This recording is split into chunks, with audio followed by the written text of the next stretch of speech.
Begitu gagal berumah tangga itu gagal banget gitu. Begitu jatuh tuh kayak jatuh dari lantai 20, beda sama aku dari lantai 3. Termasuk kebiasaan dikekang terus tiba-tiba cari pasangan yang mengekang, mengatur gitu. DOA tadi singkatan apa? Divine Oracular Assistance, Divine itu ketuhanan, Oracular keajaiban, Assistance itu bantuan. Jadi kayak basically bantuan Tuhan yang ajaib. Ini bukannya sesuatu yang kayak terikat sama spiritual atau agama tertentu, enggak.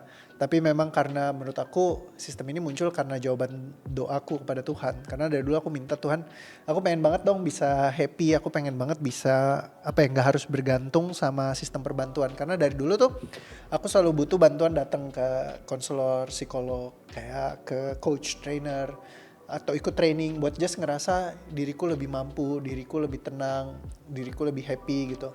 Karena kalau begitu keluar dari sana tuh kayaknya anxious lagi, takut lagi, gampang marah lagi gitu. Jadi hidup tuh kayak harus bergantung terus. Aku berdoa sama Tuhan, aku pengen bisa beresin masalahku sendiri. Jadi setiap hari pengen Tuhan suatu saat aku benar-benar bebas. Karena selama ini ketika bawa beban mental itu rasanya berat banget ngelewatin hidup gitu. Ada masa-masanya kan kayak aduh kayaknya gue exit tuh lebih happy deh kayaknya gitu. Nah cuman ya karena semua beban itu aku berdoa terus ya, dan sambil nyobain segala macam cara, ya akhirnya kayak Tuhan kayak ngebukain lah, oh nih ada loh aku bisa lakukan ini yang bisa bantu beresin problem aku sendiri dan juga banyak orang di luar sana gitu. Artinya kan tadi aku kayak diingetin trauma-trauma masa kecil. Itu semua orang pasti punya trauma masa kecil atau ada yang nggak punya trauma masa kecil? Pertanyaannya sangat bagus. Jadi semua orang pasti punya trauma masa kecil. Pasti. Nggak pernah yang nggak pernah. Walaupun traumanya itu trauma anak kecil kan kadang-kadang yang sepele-sepele sebenarnya. Kalau menurut orang gede kan itu cuma gitu doang. Padahal buat anak kecil itu luar biasa kali ya. Yes, karena yang tadi kita bahas ya Kak, kalau anak kecil itu kan developmental otaknya masih belum penuh. Jadi ketika neokorteksnya itu masih belum fully develop, volumenya otak yang dewasa sama volume otak anak itu beda. Nah karena beda volumenya ini, kemampuan kita untuk kayak thresholdnya untuk menahan emosi ataupun beban itu sulit sekali di anak kecil. Sehingga anak kecil itu akan cepet banget ke bawah sama emosinya.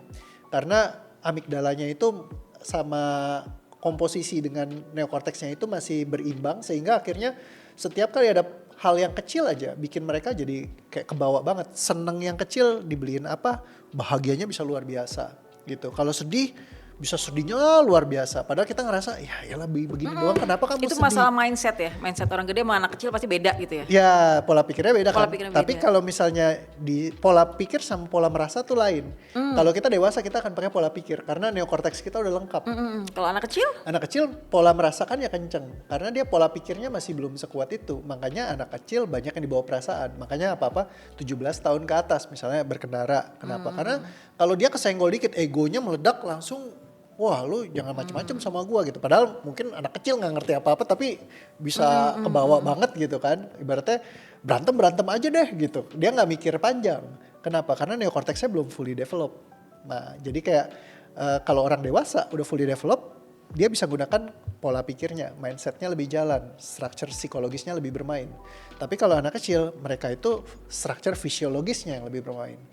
Jadi they cannot control. Sulit banget buat anak kecil punya pengendalian diri. Kecuali dilatih dari kecil, tapi latihannya juga gak mudah buat mereka. Karena secara natural memang otaknya belum terdevelop secara sempurna.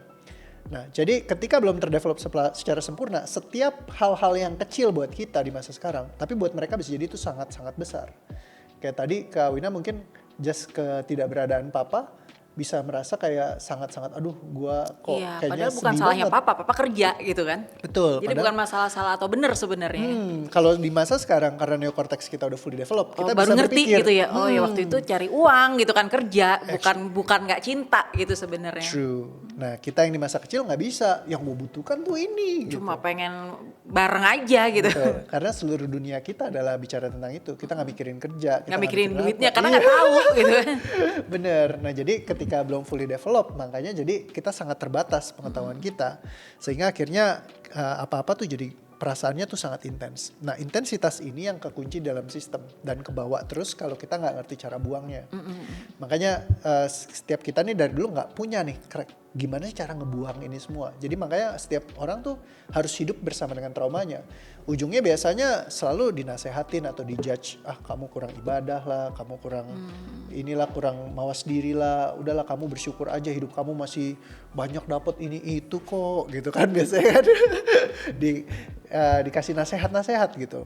Tapi sebenarnya bukan soal itu, bisa jadi karena ada titik traumanya di belakang yang bikin mereka jadi sulit sekali untuk bisa ya mengendalikan perasaan-perasaan yang mereka rasakan. Karena sudah terbawa dari masa kecil dan dia teramplifikasi dari setiap peristiwa yang berikutnya. Kayak tadi Kak Wina ceritakan, aku pernah gagal nih dalam pernikahan, sudah 2 kali gagal. Gagal pertama sama gagal kedua pasti dia eskalasinya lain gitu. Karena udah pernah gagal, itu akan kayak terlipat kali gandakan. Nah itu yang mesti diberesin dulu tuh, sehingga akhirnya ya jadi oke, aku tahu aku pernah gagal dari kesadaran tapi bukan dari perasaan. Ya kayak I know aku gagal kemarin, ya udah gimana nih sekarang ke depannya, apa yang penting yang aku bisa lakukan dan apa yang mungkin aku lakukan supaya mungkin nggak ngalamin kayak gitu lagi, tapi bukan berbasis dari ketakutanku tapi dari kesadaranku. Kayak gitu. Nah itu ya ketika kita udah settle sama diri kita sendiri dengan trauma-trauma kita di masa lalu. Kalau nggak akan terus-terusan ya kebawa terus tuh.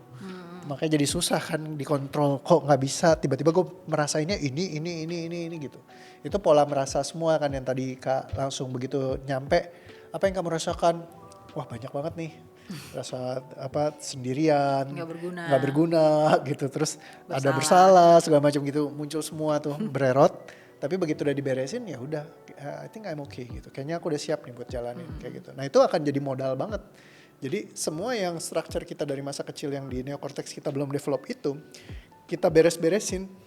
Sehingga akhirnya di masa sekarang kita bisa menggunakan kesadaran kita ya berbasis dari ya apa yang kita udah ngerti, pengertian, pemahaman, kebijaksanaan dari setiap proses perjalanan yang kita mungkin belajarin. Dia key in dengan sendirinya. Karena ya semua luka-lukanya udah selesai gitu. Jadi kita nggak usah bawa lagi sepanjang hidup kita kayak gitu.